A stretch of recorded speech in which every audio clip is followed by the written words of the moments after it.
about it. And when they talk about creative enrichment, one thing they can't say, I never said to anybody, any politician, any of my ministers or any Antigua and Barbuda, they must go and steal. What I did say is that we are creative people and we must use our creativity or innovativeness and entrepreneurship to generate wealth. And I make no apologies about that. And even if you're in the public servant and you have an income and you can save and invest, do so. Even if it's a rental property, save for your old age and save for future generations. We cannot be selfish about our development and only be concerned about our earnings to support our consumption and not think about our children and our children's children. So if it is that in my case that I continue to think about sustainability, thinking about future generations, and I'm trying to encourage my family members to create wealth so that they can sustain themselves over a period of time, I don't see why anyone should want to vilify me for that. We're not stealing anything. We're not holding, public resources. I see, for example, that Trevor Walker tried to, I don't know what he was trying to prove, but he asked me questions about which entities the government, within the government, are renting from my son at South Mall. Yes. But I don't know that it's a sin for him to be renting, buildings which he had to borrow money and to build. In fact, I'm the one who started off that mall. I mean, at one point, I was borrowing as much as $3 million to build that mall. I bought 20 acres of land there for about $4 million. And by the way, I did that in opposition. I didn't hear any hue and cry when in opposition we went and borrowed all that money and had to pump another $4 million in the land and build a mall. I didn't hear any hue and cry when the UPP decided to rent it to host APUA. But now they're trying to make a big issue out of it. Now that I have transferred the asset to my son and I don't have any ownership, they're trying to make a political song and dance out of it.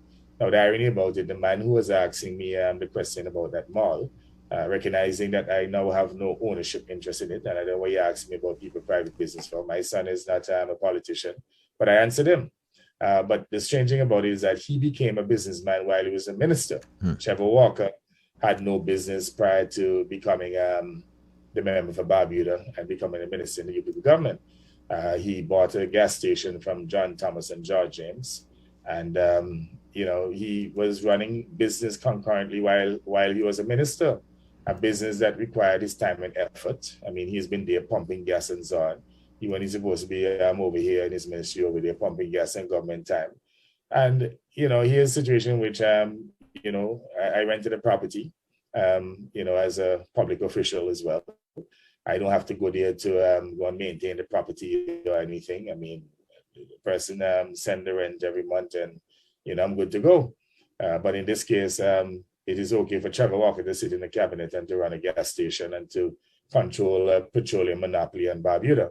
But it is, it's not illegal, it is wrong, according to them, even though they can't prove what is wrong about it, for Gaston Browne to rent a property. And I just want to show people the type of behavior of these people. Even when they have cocoa in the sun, a man like Trevor Walker ought to understand and should not be trying to make an issue. He wasn't successful out of my son. I mean, I don't own South Mall.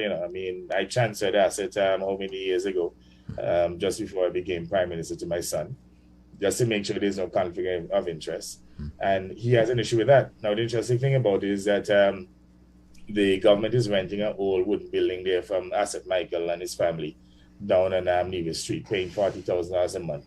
They don't have a problem with that now, because guess what? They're Arabs, they're red people, so they can get any amount of rentals from the government. But in the case of Gaston Browne's family, we're supposed to be dogs according to them. They keep calling us dogs. I don't know what make my family members dogs compared to people like Serpent and so on, and never achieve anything in their life. But the other thing I want to state here too, and I'm not attacking the Hadid family here, but at one point, Aziz Hadid was a minister in the UPP government, yes. And the very buildings that they operated in, they're renting from him, collecting over $500,000 a month. And if my son get a little $30,000-$40,000 a month, is that a problem? All kind of people rent to government, all kind of people have contracts with government. I mean, the government rents about $50-something million between the public, the central government and statutory organizations pay nearly $50 million a month in rent. And if they're renting a property for my son and he gets $30,000-$40,000 a month, what is so vulgar about that? When indeed, it is a UPP that established the mall as an appropriate place for rental by the government. I mean, as I said to Trevor Walker, there was a pre-existing rental prior to my administration taking the governance of the country. Here's a situation in which they can justify uh, subletting a property from Alistair Thomas at $8 a square foot, a property that Alistair did not own. So Alistair went and got George Bigger to rent Alistair the property, and then he conveniently subletted to the government, and they doubled the thing from $4 to $8. In the case of South Mall, I think the rate is like $3 a square foot. And you're telling me that they can't pay, they have an issue with the government paying my son $3 a square foot for buildings that are worth millions of dollars. But Alistair Thomas had never built a property in his life, could conveniently go and take somebody's property and then go sublet it and get maybe nearly 3 times the amount that my son gets.